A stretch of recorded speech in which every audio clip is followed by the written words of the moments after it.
여러분 안녕하십니까? 삼성 서울병원 소화기내과 이준행입니다. 유튜브 엔도투데이 내시경 교실도 운영하고 있습니다. 오늘은 내시경 소견 기술법이라는 제목의 강의를 준비하였습니다.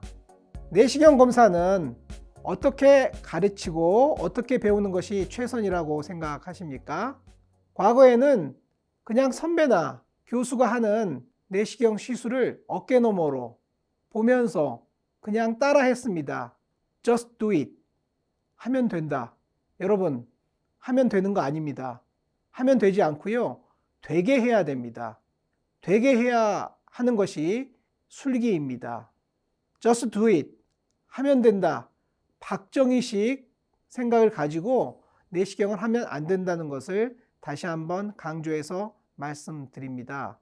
어떻게 교육 훈련도 받지 않은 상태에서 남의 뱃속에 내시경을 집어넣는다는 말입니까? 있을 수 없는 일입니다.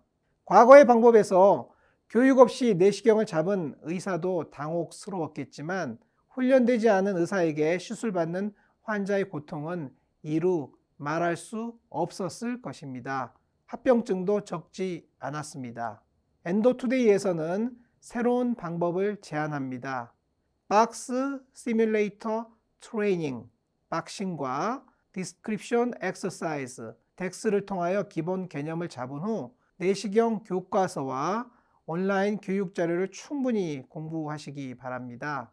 여기까지는 병원 밖에서도 누구나 할 수 있는 과정입니다.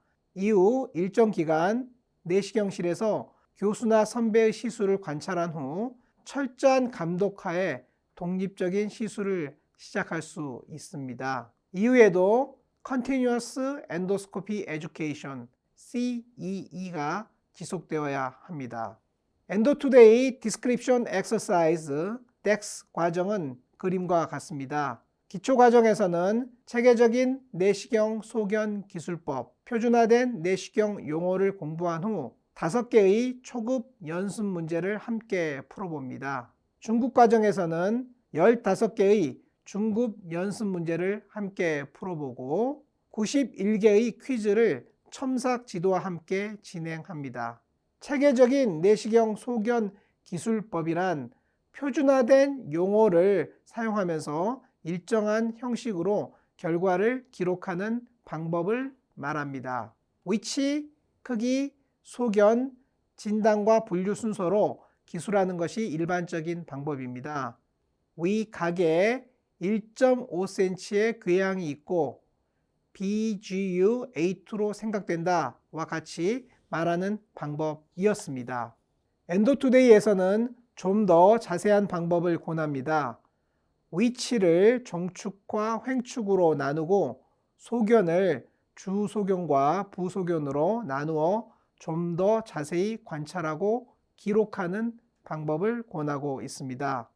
즉, 엔도투데이 디스크립션 스타일은 6개의 꼭지로 되어 있습니다. 위치, 크기, 주소견, 부소견, 진단, 분류입니다. 위각부 위암입니다. 여러분은 어떻게 기술하시겠습니까?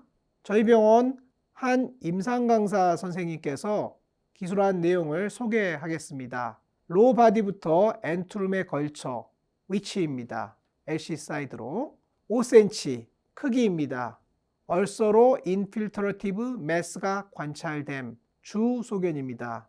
궤양의 병소는 부터 끝까지 부소견입니다. 진단명은 Advanced Gastric Cancer, 분류는 보만 타입 3. 이와 같이 체계적인 방법으로 기술하는 것이 엔도투데이 스타일입니다. 지금부터 강론에 대해서 말씀드리겠습니다. 먼저 위치입니다. 롱지튜디널 엑시스와 호라이즌탈 엑시스가 있습니다.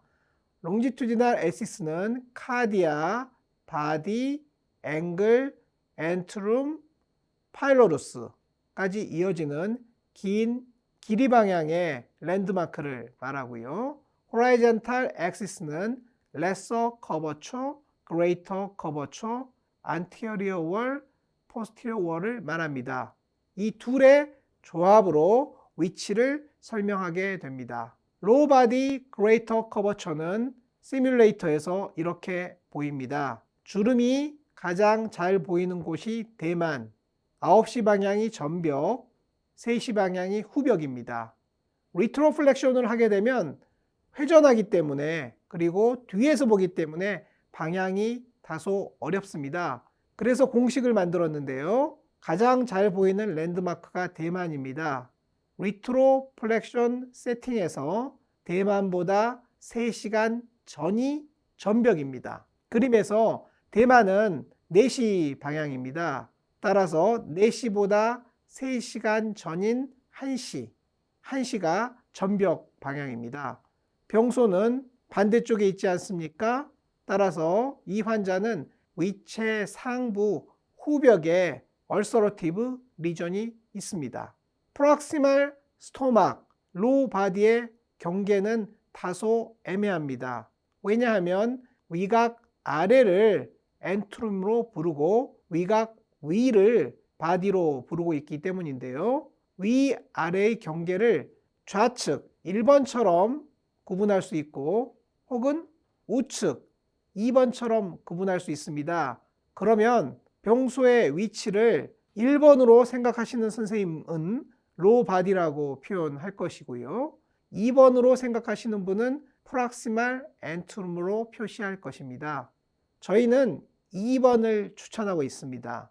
왜냐하면 2번의 경계가 해부학적으로 엔트랄 글랜드와 코푸스 글랜드의 경계와 비슷하기 때문입니다. 다른 말로 표현을 하면 공기를 적절히 넣었을 때 위주름이 끝나는 부위까지가 바디, 위주름이 없는 곳이 엔트룸이 되겠습니다. 이 병소는 주름이 보이지 않는 곳에 위치하고 있습니다.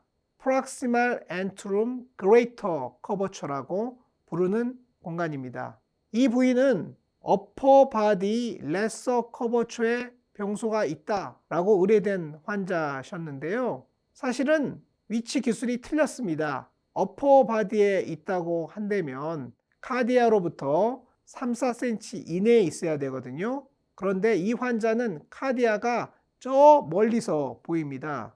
저희가 재검을 했을 때 카디아는 저 멀리서 보이고 병소는 위각 직상방입니다. 따라서 어퍼 바디 레서 커버처가 아니고요. 로우 바디 레서 커버처입니다. 매우 중요합니다. 왜냐?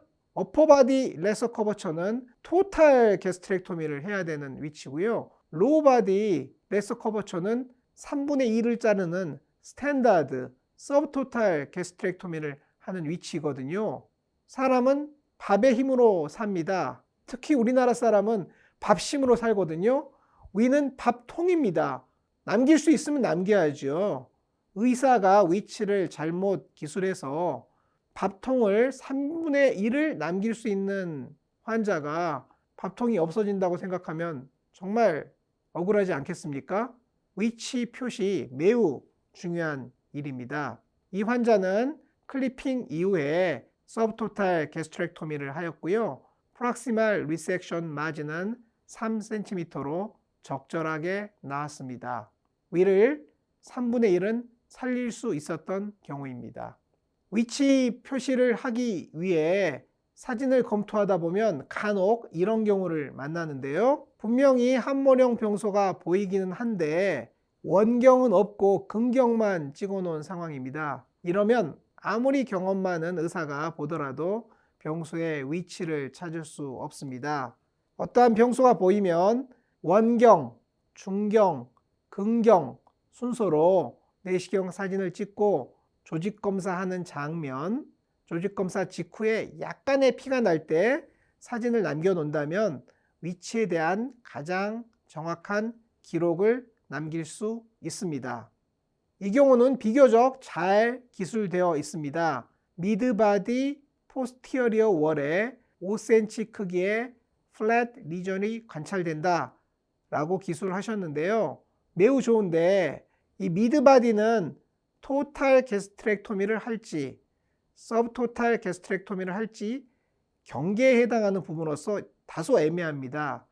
따라서 오블리게이션은 아니지만 병수의 프락시말 마진이 카디아로부터 몇 센치 떨어졌다 라고 기술을 남겨놓는다면 굉장히 좋을 것입니다. 서전이 그 기술에 의거하여 토탈 게스트렉토미를 할 건지 서브토탈 게스트렉토미 할 건지를 사전에 정확히 계획할 수 있기 때문입니다. 다음은 사이즈입니다. 물론 사이즈에 대한 여러 가지 랜드마크는 있습니다.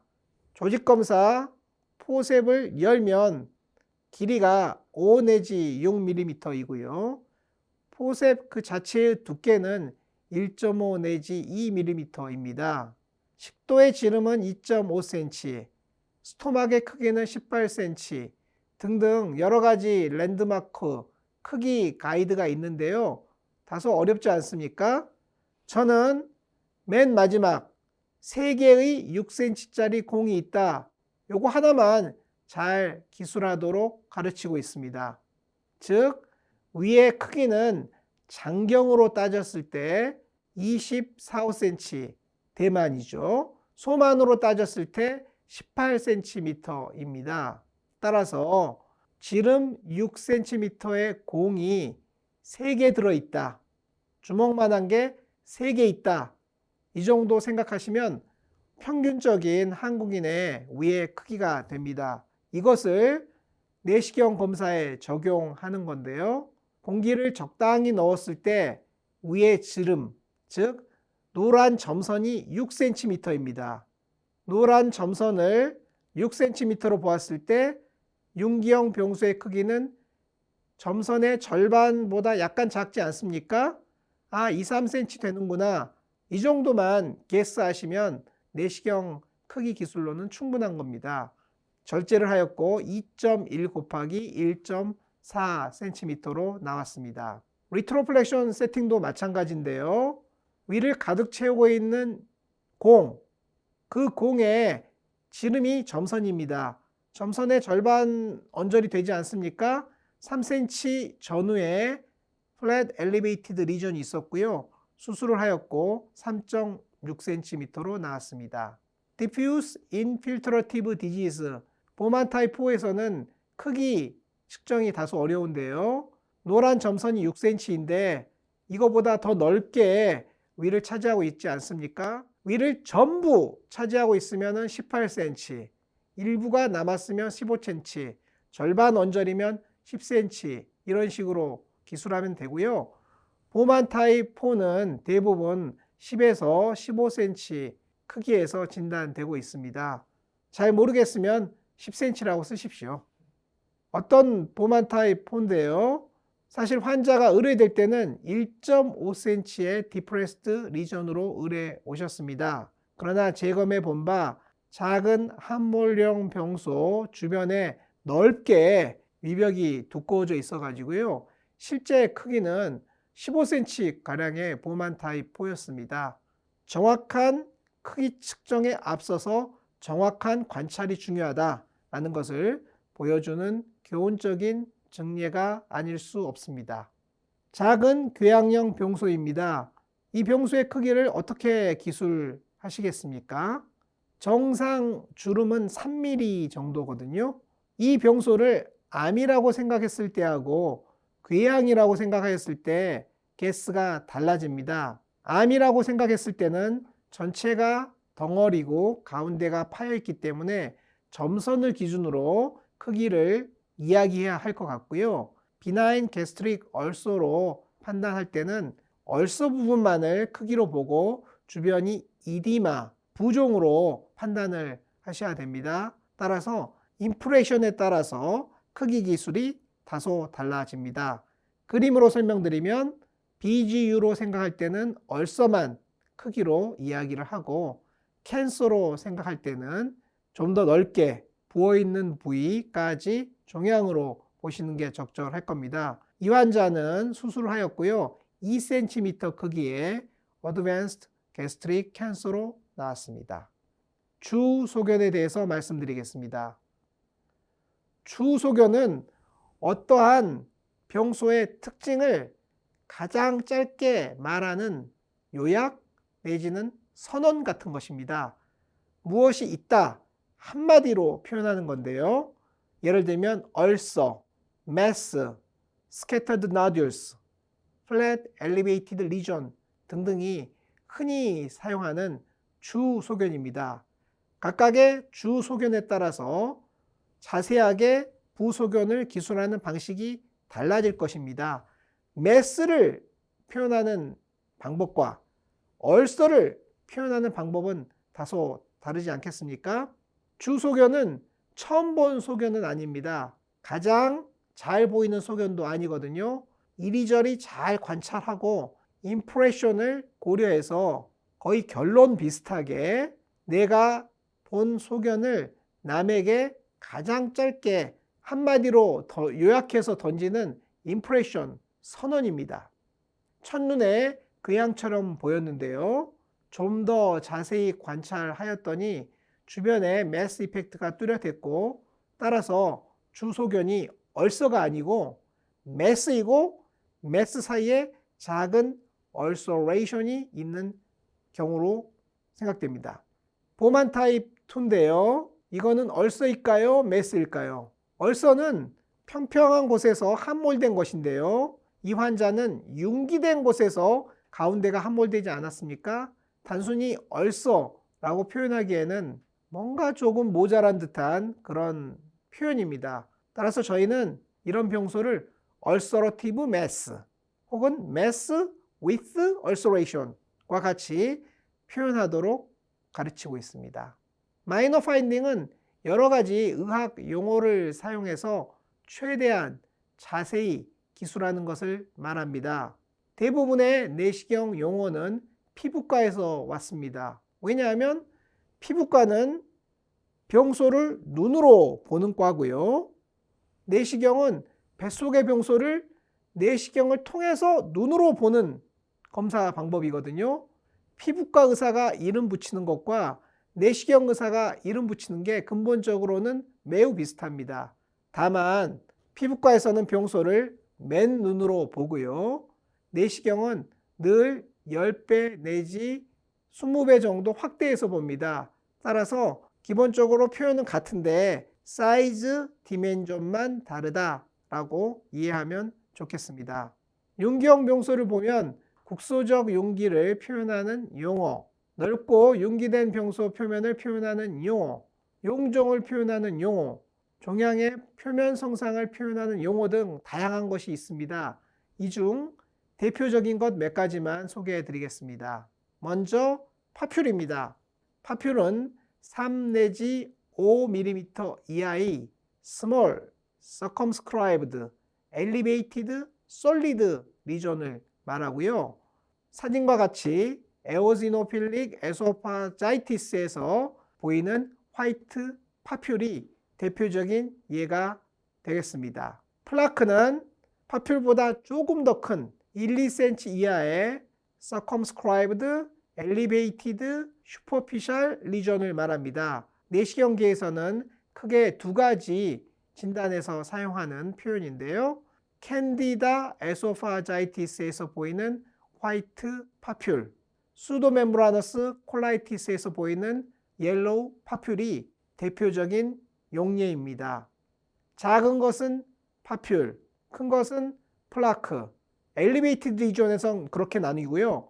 각각에 해당하는 플랫한 리존에 대해서는 마큘, 패치라는 용어가 있습니다. 즉, 마큘은 좀 더 작은 플랫 리존, 패치는 조금 더 큰 플랫 리존인데요. 예를 들면 조기암입니다. 전정부 후벽에 5mm 크기의 화이트 마큘이 존재하고요. 이 마큘, 다른 말로 얘기하면 화이트 디스칼러레이티드 에어리어 이렇게 쓰실 수도 있는데요. 마큘이라고 부르면 훨씬 더 우아하지 않습니까? 마큘이라는 용어를 써보시기를 권합니다. 내시경 절제술을 하였고 눈에 보는 것보다 좀 더 큰 1cm 크기의 시그넷 링셀 카시노마 조기유암이 나왔습니다. 일렛 패치, 상부 식도에서 보이는 라운드, 플랫, 컬럼나 뮤코자인데요. 수미리보다는 크기 때문에 패치라는 용어가 적당합니다. 표면 변화를 나타내는 용어는 granular, nodular, cobblestone이 있습니다. granular는 과립이고요. 쌀알 생각하시면 되겠습니다. 노듈라는 결절입니다. 매듭, 노끈을 묶었을 때 생기는 매듭이 나듈입니다. 피부과에서는 1 내지 2cm를 나듈이라고 부르고요. 내시경계에서는 5mm 정도를 나듈이라고 부릅니다. 좌측은 림포폴리큘라 가스트라이티스의 그래듈라 서피스이고요. 우측은 림포폴리큘라 가스트라이티스의 그래듈라 서피스 사이에 일부 존재하는 너듈라 에어리어입니다. 크기에 따라서 그래듈과 나듈로 나눌 수 있다라고 보시면 되겠습니다. 커블스톤은 조금 더 크고 지저분해 보이는 경우를 말하는데요. 대부분 크론병에서 사용하고 있는 용어입니다. 롱디튜디널 얼서가 있고 일부 울퉁불퉁한, 사실은 이 울퉁불퉁한 부분이 정상이고 궤양이 병이거든요. 여하튼 커블스톤처럼 보인다 라고 표현하는 게 되겠습니다. 이 환자도 크론병에서 보이는 커블스톤이라는 표현이 적당합니다. 다음은 폴립, SMT에 대해서 말씀드리겠습니다. 폴립은 넓은 의미로는 주변에 비하여 올라와 있는 모든 병소를 얘기한대요. 좁은 의미로는 하이퍼플라스틱 폴립이나 아데노마터스 폴립을 이야기합니다. 즉, 암 같은 것은 배제하고 양성 폴립을 폴립이라고 부르는 게 적절합니다. 그 모양에 따라서 목이 있으면은 페둔큘레이티드 폴립, 목이 없으면은 세사일 폴립, 그 중간은 세미 페둔큘레이티드 폴립으로 부를 수 있습니다. 왼쪽은 페둔큘레이티드 폴립이고요. 오른쪽은 세사일 폴립입니다. 주변보다 올라온 하이퍼플라스틱 아데노마터스 리전을 폴립이라고 부른다고 말씀드렸는데요. 그중 높이는 별로 높지 않으나 옆으로 퍼져 있는 것, 동전 내지는 빈대떡처럼 생긴 것은 스페셜한 이름이 있습니다. 라테랄리 스프레딩 튜머라고 부르시면 되는데요. 제너럴한 용어가 있고 스페시픽한 용어가 있으면은 스페시픽한 용어를 쓰는 거거든요. 그래서 이 경우는 라테랄리 스프레딩 튜머라고 쓰면은 금방 커뮤니케이션 할 수 있고요. LST에는 별도의 클래시피케이션이 있습니다. 좌측 하단을 보시면 그래듈라, 넌 그래듈라, 노듈라 믹스드, 수도 디프레스드 이렇게 네 가지 분류가 있다는 것을 알 수 있겠습니다. 서뮤코잘 튜머는 정상 점막으로 덮인 라운드, 돔-라이크 엘리베이티드 리전을 부르는 용어입니다. 흔히 SMT가 있다라고 표현하기도 하는데요. 억셉터블하다고 생각합니다. 함몰용 병소는 테어, 피셔, 이로전, 얼서, 얼서레이션이 있습니다. 테어는 대표적인 경우가 말로리 바이즈 테어입니다. 술 많이 드시고 토하거나 아니면 심한 구역을 할 때 상부 이장관에서 가장 약한 부분이 식도와 위 접합부이거든요. 그 부분이 찢어지는 질환입니다. 요즘은 코로나 때문에 술을 적게 드신다고 하는데요. 과거에는 송년회, 망년회 이후에 말로리 바이즈 테어가 많았습니다. 망년회병이라고 불렀던 바로 그 질환입니다. 플랫 이로우전, 주변에 비해서 그다지 올라와 있지 않은 이로우전을 플랫 이로우전, 작은 함몰부고요. 이로우전은 이로우전인데 주변에 비해서 다소 올라와 가지고 문어나 오징어의 발판, 흡판처럼 생긴 거, 옥토퍼스 서클라이크 리전을 베루카, 엘리베이티드 이로우전이라고 부르고요. 이게 많이 있으면 이로지브 가스트라이티스가 되겠습니다. 뮤코잘 브레이크는 이로전이나 얼서 중 스페셜한 경우로서 속쓰림이 있는 환자에서 하부식도의 길이 방향으로 가늘고 긴 이로전이나 얼서가 있는 것을 특별히 뮤코잘 브레이크라고 부릅니다. 얼서라고 부를 수 있고 이로전이라고 부를 수 있고 뮤코잘 브레이크라고 부를 수 있는데요. 제너럴한 용어가 있고 스페시픽한 용어가 있을 때에는 스페시픽한 용어를 선택한다 라는 원칙에 따라서 뮤코잘 브레이크라고 부르는 게 좋겠습니다. 깊게 파인 것은 궤양이라고 부르고요. 궤양 중 뭔가 다른 질환이 있고 그 질환으로 말미암아 종양의 가운데가 파인 것은 궤양이라고 부르기도 합니다만 영어로는 ulceration으로 부르는 게 일반적입니다. 그냥 benign gastric ulcer는 ulcer, 튜머가 있고 튜머의 가운데가 파여 있는 것은 ulceration. 우리말로는 그냥 궤양입니다. 영어로는 나눠서 부르는 게 일반적이다 라고 이해하시면 되겠습니다. 위험에 대해서는 자세히 말씀드릴 시간은 없습니다만 여러 소견을 공부하고 그 소견을 종합해서 내시경 진단을 붙이는 게 일반적인데요. 쉽게 얘기하면 이로전이 심하면 이로지브 가스트라이티스, 아트로피가 심하면 아트로픽 가스트라이티스, 메타플라지아가 심하면 메타플라스틱 가스트라이티스, 이와 같이 주 소견을 자기 이름으로 삼는 것이 엔도투데이 스타일입니다. 그렇게 하시면 되겠습니다. 뻐꾹 뻐꾹 뻐꾹 뻐꾹 하는 새는 뻐꾹이라고 부르지 않습니까? 그게 엔도투데이 스타일입니다. 이로전이 많으면 이로지브 가스트라이티스, 메타플라지아가 많으면 메타플라스틱 가스트라이티스. 네, 위축입니다. 위축은 내시경에서 디스칼라레이티드, 페일 뮤코잘 리전입니다. 정상 부위와 비정상 부위의 경계를 에트로픽 보더라고 하고요. 아트로피가 카디아까지 인발부되지 않는 것을 클로즈드 타입, 카디아를 넘어서 위 전체까지 퍼져나가는 경우를 오픈 타입, 통상형, 위축형으로 나누고 있고요.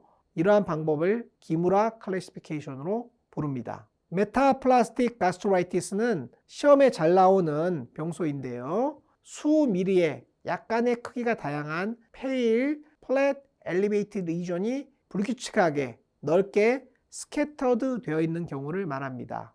헬리코박터 위험은요, 참으로 다양한 소견이 있는데요. 초기에는 프락시말 스토막의 스파티 레드니스, 다른 말로 점상 발적, 스캐터드 페테키아이라고 부르는 것이고요. 이게 좀 더 심해지면 디퓨즈 레드니스, 심해진다는 것은 좀 어폐가 있으나 좀 더 넓게 번져 있어서 이디마처럼 보이면 디퓨즈 레드니스라고 합니다. 주름 비대, 점막 부종, 탁한 위액, 림포폴리큘라 가스트라이티스, 너듈라 가스트라이티스입니다. 잔토마 등이 헬리코박터 위험의 내시경 소견이고요. 물론 아주 오래되면 아트로픽 가스트라이티스, 메타플라스틱 가스트라이티스도 말하자면 헬리코박터 위험의 최종 결과물이라고 할 수 있습니다. 스파티 레드니스, 붉은 점들이 프락시말 스토막에서 관찰되는 거 확인하실 수 있으시죠? 요거를 스파티 레드니스라고 하고요. 디퓨즈 레드니스는 좀 전의 사진처럼 빨갛게 점처럼 보이진 않지만 전반적으로 약간 페일하고 불구스름하면서 이디마터스하게 보이는 것을 디퓨즈 레드니스라고 부릅니다. 이것은 스파티 레드니스입니다. 물론 스파티 레드니스는 디퓨즈 레드니스와 좀 섞여 있는 경우가 보통이긴 한데요. 보다 현저한 소견으로 이름을 붙이면 되겠습니다. 이러한 헬리코박터 위험의 소견들은 제균 치료를 하면은 짧게는 수주 이후에, 길게는 몇 년 이후에 점차 정상으로 돌아갑니다. 아주 심한 경우는 물론 회복되지 않는 수도 있으나 이러한 주름비대, 점막부종, 탁한 위액도 치료하면은 대부분 호전이 되겠습니다. 림포폴리큘라 가스트라이티스는 헬리코박터 위험 중에 반드시 절대로 must 치료해야 되는 그러한 타입인데요. 미분화 조직형 위암으로 진행이 아주 빠르기 때문인데요. 이름에 대해서는 약간의 혼선이 있습니다. 서양에서는 구즈 스킨이라고 하고요. 한국에서는 닭살 같다고 하는데요. 이러한 표면을 보이는 이유는 좀 활발한 면역 반응의 결과인데요. 조직 검사를 해보면 일부 환자에서 림포폴리클이 관찰이 됩니다. 따라서 림포폴리큘라 가스트라이티스로 명명하셔도 좋고요. 일본 스타일로 나듈라 가스트라이티스라고 불러도 좋습니다. 저는 별로 좋아하는 진단명은 아닙니다. 왜냐하면 보이는 소견은 그래듈라이거든요. 소견은 그래듈라한데 전통적으로 이름이 나듈라로 붙어 있기 때문에 제가 싫어하긴 합니다만 위험의 대표적인 분류인 교토 분류에서 나듈라 가스트라이티스라고 명명하고 있기 때문에 저는 인터체인저블하게 쓰셔도 상관없다. 림포폴리큘라 가스트라이티스, 림포여포성 위염으로 불러도 좋고 노듈라 가스트라이티스, 결절성 위염으로 불러도 좋다라고 생각하고 있습니다. 잔토마는 리피드 레이든 마크로파지의 컬렉션인데요. 노랗게 보입니다. 헬리코박터 만성 위염의 결과입니다. 그렇다면 헬리코박터가 없는 위는 어떻게 보일까요? 아주 깨끗하게 보이죠. 위벽이 정상이고요. 점막이 전혀 부기가 없고 발적이 없기 때문에 투명하게 보입니다. 따라서 점막에 있는 작은 혈관들이 이렇게 삼지창처럼 새 발처럼 발자국처럼 보이거든요. 그거를 RAC, Regular Arrangement of Collecting Granule이라고 부릅니다. RAC이라고 부르면 되겠습니다. 위에 전반적으로 RAC이 잘 보이면은 아마 이 환자는 헬리코박터가 없나 보다 라고 생각하시면 되겠습니다. 20대 남성입니다. 헬리코박터 검사를 원해서 내원하셨고요. 조직 검사와 시롤로지 모두 음성이셨고요. 무엇보다 위가 아주 정상이고요. 좌측 아래 사진을 보면 렉이 명료하게 관찰됩니다. 헬리코박터 감염이 전혀 없는 아주 깨끗한 위입니다. 재균 치료 후에는 현저한 호전을 보입니다. 좌측은 치료 전이고요. 우측은 치료 후인데 좌측 스파티 레드니스가 아주 현저한 위에서요. 우측 깨끗한 위로 바뀌었습니다. 물론 심한 아트로피나 메타플라지아는 잘 호전되지 않는 경우도 있으나 스파티 레드니스, 디퓨즈 레드니스, 이디마, 엑스데이트 등등의 소견은 거의 대부분의 환자에서 완전히 정상으로 돌아옵니다. 불규칙한 발적 정상으로 돌아왔습니다. 다음은 궤양입니다. 궤양은 엣지, 마진, 베이스, 폴드 순서로 기술하고 AHS, 액티브, 힐링, 스카 분류를 붙이면 되겠습니다. 여기서 엣지는 엣지고 마진은 마진인데요. 우리말로 해보면 엣지도 경계, 마진도 경계입니다. 같은 듯 다른 듯 비슷한 용어이거든요. 저희도 고민을 하다가 출판계에서 사용하는 방식으로 기술하는 것으로 정했습니다. 물론 병원에 따라서는 다른 방식으로 기술하기도 하는데요. 엣지는 선, 마진은 면, 이와 같은 방식이 출판계의 방식인데요. 내시경에 적용해 보면 위각에 1cm 크기의 궤양이 있고 엣지는 샤프, 커브드, 리니어 하고 마진은 이데마터스하다. 엣지는 선이고 마진은 면이다. 여러분 이해할 수 있으시죠? 이렇게 기술하는 것이 엔도투데이 스타일입니다. 섞어서 쓰는 병원도 많이 있는데요. 상관없습니다. 여러분 스타일대로 일관되게 쓰시면 되겠습니다. 비나인 얼서와 말리그넌트 얼서를 구분하는 여러 가지가 있는데요. 그 중에 대표적인 소견들은 표와 같습니다. 정상 폴드와 비정상 폴드를 알아야 되고요. 그리고 엣지의 여러 가지 변화를 아셔야 됩니다. 부정이나 벌레 먹은 상, 불규칙한 요철이나 소결절, 불규칙한 발적이나 퇴색, 부분적인 재생 상피의 재생, 백태가 삐져나옴, 오버라잉 엑스데이트 이런 것들이 대표적인 소견인데요. 폴드를 보면 갑자기 줄어드는 것은 abrupt tapering, 갑자기 끊기는 것은 abrupt interruption, 커팅이라고 부르는 건데요. 두꺼워지면 클러빙, 만나면 퓨전, 여러 개가 만나면 댐 포메이션입니다. 이런 것들이 말리그넌트 얼서, 즉 함몰용 위암을 뜻하는 소견이거든요. 이러한 폴드 변화는 공기를 너무 많이 넣으면 잘 보이지 않습니다. 공기를 적절히 넣었을 때 다양한 폴드가 사진처럼 보이는 것을 알 수 있습니다. 조기위암이고요. 플랫 디프레스드 리존인데 여러 방향에서 멀티플 폴드가 끌려오다가 병변의 엣지에서 갑자기 끊어졌습니다. 커팅 폴드입니다. 실제로 많은 위암은 폴드 변화가 없이 불규칙한 함몰 부위로만 관찰이 되거든요. 폴드가 없다고 말리그넌시가 아닌 건 아닙니다. 그래서 폴드가 있을 때 참조한다 정도로 이해하시면 되겠습니다. 메스는 혹을 얘기합니다. 그러나 메스라는 것은 아주 작은 것도 메스고 큰 것도 메스이거든요. 메스 그 자체는 크기에 대한 개념이 없습니다. 그냥 성냥개비 같은 것도 메스고요. 바위도 메스인데요. 내시경계에서는 좀 구분을 합니다. 조기위암은 Flat Depressed Region, Nodule, 다른 방식으로 표현하고요. Mass라고 표현하면은 내시경한 의사가 AGC를 생각하였다. 진행된 위암을 생각했을 때 사용하는 용어로 보시면 좋겠습니다. 이것은 메스입니까? 얼서입니까? 얼서가 있고 주변이 부어있다 라고 표현할 수도 있고요. 메스가 있고 그 탑이 파여있다 라고 표현할 수도 있는데요. 전체적으로 상황을 잘 봐서 비나인 같으면은 얼서가 있고 주변이 부어있다 라고 표현하시면 되겠고요.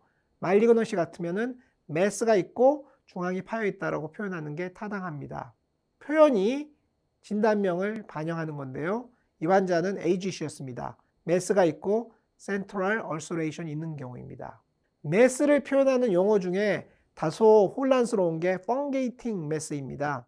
Fungating이라는 용어는 뚜렷하게 정의되지 않은 상태로 여러 상황에서 사용되고 있는데요. Fungating이라는 용어 그 자체는 Fungus-like입니다. 곰팡이가 자라는 것처럼 보인다는 의미인데요. 여러분, 곰팡이 매우 다양합니다.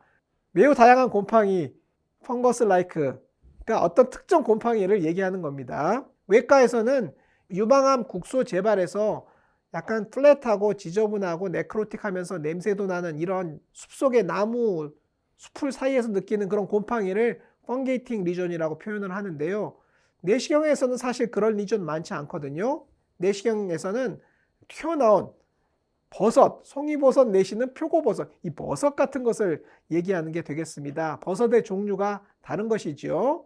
그래서 이렇게 튀어나와 있고 덩어리를 이루면서 표면이 너줄한 거, 이거를 내시경계에서는 펑게이팅 메스라고 부른다 라고 생각하시고요. 아주 작은 결절, 플랫 엘리베이트 리전 이런 것들을 펑게이팅 리전이라고 표현하지 말 것을 권합니다. 다음은 임프레션입니다. 임프레션은 검사한 사람이 환자를 진료하는 경우가 줄어들고 있기 때문에 매우 중요합니다. 즉, 검사는 내가 하는데 결과는 다른 사람이 보거든요. 그래서 내가 검사한 결과를 요약해서 전달하는 용어, 그게 임프레션이죠. 진단. 이 진단을 잘 쓰셔야지 나의 관찰 내용이 환자를 진료하는 의사에게 잘 전달이 되는 것입니다. 물론 텍스트와 포토를 같이 제시하기 때문에 텍스트로서 약간 모자란 것은 포토가, 사진이 보충해주는 측면이 있으나 둘 다 정확해야 됩니다. 따라서 내시경 임프레션과 사진을 종합해서 보고 환자에게 설명하고 치료를 하게 되는 것이죠. 여기서 치료를 고려한 판단을 포함해야 된다. 이 부분이 중요합니다. 즉, 똑같은 작은 함몰형 병소인데 내시경 검사자가 별거 아닌 것 같다. 내가 그냥 확인 차원에서 조직검사를 했다. 이 조직검사가 특별한 게 아닌 것으로 나오면 아무 일도 없던 것처럼 생각하고 2년 후에 내시경 검사를 하십시오 라는 의미를 전달하려면은 임프레션은 이로우전입니다. 그냥 긁힌 상처 같은 뜻이죠. 그러나 거의 비슷해 보이지만 왠지 암일 수도 있겠다. 왠지 암일 수도 있고 조직검사에서 특별한 게 나오지 않아도 짧은 시간에 재검을 해봐야 되겠다 라는 판단이 드시면 이로우전이라고 쓰시면 안 됩니다. 조기위암 의심으로 쓰셔야 되는 거죠. 조기위암 의심으로 쓰면 결과를 보시는 선생님께서 조기위암 의심인데 암이 안 나왔군. 빠른 시일 내에 다시 한번 재검을 해봐야 되겠다 라고 임상적인 결정을 할 수 있는 것입니다. 따라서 내시경 진단명에는 치료를 고려한 판단이 들어가야 된다는 뜻입니다. 이 환자는 내시경 결과지에 임프레션이라고 이로우전이라고 쓰여 있었는데요. 조직검사에서 암으로 진단되어서 치료를 하였던 환자입니다. 내시경 결과지에 이로우전이라고 쓰셨던 것은 비록 조직검사는 잘 하셨지만 임프레션은 잘못 쓰신 것입니다. 임프레션은 rule out EGC라고 써야 마땅했던 경우입니다. 임프레션을 붙일 때 크게 두 가지를 고려하는 건데요. 두 가지 축을 고려한다는 것입니다. 어떠한 질병은 디퓨즈한 질병이 있고 포칼한 질병이 있습니다. 다른 축으로 말리그넌트 디지즈가 있고 비나인 디지즈가 있습니다. 디퓨즈하고 비나인한 질환의 대표는 gastritis. 포칼하고 비나인한 질환의 대표는 benign gastric ulcer. 포칼하고 말리그넌트한 질환은 흔한 EGC나 흔한 AGC. 디퓨즈하고 말리그넌트한 질환은 보만 타이프와 림포마입니다. 이러한 것들을 고려하여 내시경 임프레션을 붙이시기 바랍니다. 내시경 분류에 대해서 말씀드리겠습니다. 분류는 매우 많은데요. 가장 대표적인 질환의 분류 몇 가지만 소개해 드립니다. 역류성 식도염, 리플럭스 에소파자이티스는 LA 분류로 나누고 있습니다. 크기가 5mm 이하인 경우는 그레이드 A, 5mm 이상이면 그레이드 B, 서로 컴플루언트한 리전을 형성하면 그레이드 C, 거의 서컴퍼런셜하게 뭉쳐있으면 그레이드 D로 분류하겠습니다. 증예는 롱디튜디널 뮤코잘 브레이크가 쭉 보이는 소견이기 때문에 LAB입니다. 하부에서 서로 융합되지 않았습니다. 히아탈 허니아는 스쿼머 컬럼나 정션이 다이아프레님보다 위쪽으로 올라간 형태를 얘기하는데요. 그냥 미끄러져 올라간 경우를 타입 1, 스쿼머 컬럼나 정션은 제 위치에 있고 그 옆에 약한 부분을 통해서 허니에이션이 되는 경우를 타입 2, 1과 2가 믹스드 되어 있는 것을 타입 3, 위의 대부분이 횡격막 상방으로 이동한 경우를 타입 4라고 합니다. 엄밀한 의미에서는 타입 2가 파라에소파지알 허니아인데요. 파라에소파지알 허니아는 매우 드문 현상입니다. 내시경을 25년 이상 하고 있는 저로서도 한 번도 본 적이 없습니다. 대부분의 경우는 타입 1 아니면 타입 3이거든요. 일반적으로 믹스드 타입, 파라에소파지알 허니아와 슬라이딩 허니아가 믹스드 되어 있는 경우를 그냥 파라에소파지알 허니아로 부른다 라는 것이 의료의 관행이 되겠습니다. 슬라이딩 타입의 히아탈 허니아입니다. 스쿼머 컬럼나 정션 B링이 다이아프라그마틱 오피스에 비해서 업워드 엘리베이션 되어 있고요. 그 아래쪽이 허니아 색이 있습니다. 리트로플렉션으로 관찰하였을 때는 가까운 곳에 B링, 뮤코자 링이 있고 먼 곳에 A링, 머스큘라 링이 있고 그 사이가 앰퓰라입니다. 이와 같은 소견이 슬라이딩 타입의 히아탈 허니아입니다. 펩틱 얼서의 분류는 일본 사람 이름이 붙어 있거든요. 미와 분류인데요. 일본 사람 이름을 자꾸 쓰는 것도 썩 마음 내킨 일은 아니어서 엔도투데이 스타일로는 AHS 분류로 부르고 있습니다. 액티브, 방금 파인 궤양이고요. 힐링, 조금씩 아물어가고 있는 경우고 스카, 다 아문 상태입니다. 그 정도에 따라서 좀 더 심한 거는 1, 덜 심한 거는 2 그렇습니다. A1은 그야말로 지금 방금 파였기 때문에 작은 깊은 궤양이 있고 주변에 이디마가 심한 경우이죠. A2는 이디마는 다소 줄어들었고 궤양이 약간 얕아졌지만 아직 새살 리저너레이팅 에피텔리움은 만들어지지 않은 경우입니다. A1은 거의 개업가에서밖에 볼 수가 없습니다. 어제 배가 아파서 오늘 내시경한 환자에서 보이는 소견이 A1이고요. 대학병원에서는 며칠 후에 오지 않습니까? 벌써 A2입니다. 힐링은 리제너레이팅 에피텔리움이 차오면서 폴드가 형성되고 이디마는 거의 빠진 경우를 얘기하는데요. 리제너레이팅 에피텔리움이 전체의 절반 이하를 차지하는 경우는 H1, 대부분이 리제너레이팅 에피텔리움이고 막상 얼서는 얼마 남지 않은 경우를 H2라고 부릅니다. 이게 모두 다 리제너레이팅 에피텔리움으로 메꿔져서 아직 붉은색인 경우는 레드스카 S1, 오래돼서 하얘지면 S2, AHS 시스템입니다. 사진으로 보시면 A1은 방금 발생한 궤양으로서 이디마가 매우 심한 경우이고요. A2는 벌써 이디마가 약간 빠졌지만 새살 리제너레이팅 에피텔리움은 아직 보이지 않는 경우입니다. H1은 리제너레이팅 에피텔리움, 붉은색의 새살이 보이고 주름이 형성되기 시작한 경우를 말하고, 얼서레이션이 얼마 남지 않으면 H2, 다 메꿔지면 S1 붉은색, 오래되면 S2 하얀색 스카로 나누겠습니다. Regenerating epithelium은 궤양 주변에서 차 들어오는 새살입니다.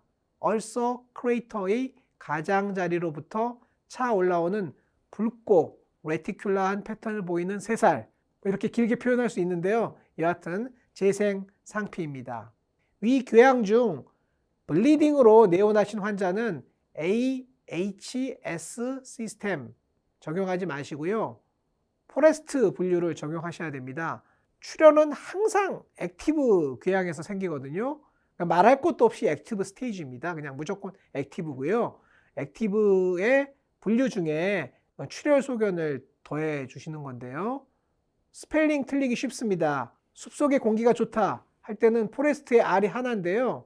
이 포레스트 분류는 R이 2개입니다. 사람 이름이니까 틀리지 마시기 바랍니다. 보만 타입 BORRMANN, R이 2개, N이 2개. 요것도 틀리지 마시고요. 포레스트 분류 R이 2개, 요거 남의 이름을 함부로 바꾸지 말기 바랍니다. 포레스트 1은 활동성, 2는 이제 멎은 상태인데요. A1은 피가 펌핑하고 있는 경우, 1A는, 1B는 우징, 2A는 exposed vessel, 2B는 클롯입니다. 2A까지는 반드시 내시경 치료를 해야 되는 경우고요. 2B도 가능하면 클롯을 제거한 후 내시경 치료를 하도록 권하고는 있으나 상황에 따라서 약물 치료만을 할 수 있는 경우입니다. 조기 위암과 진행성 위암은요, 어려운 듯 쉬운 듯 다소 모호한 경우입니다. 내시경을 처음 배운 선생님들, 한두 달밖에 경험이 없는 선생님들도 60, 70%를 맞추고요. 저 같은 25년간 위암만 생각하면서 내시경을 했던 의사도 80% 전후밖에 맞히지 못합니다. 잠깐 배워도 70%를 맞히고요. 평생 훈련해도 80%를 맞히는 그 정도 차이거든요.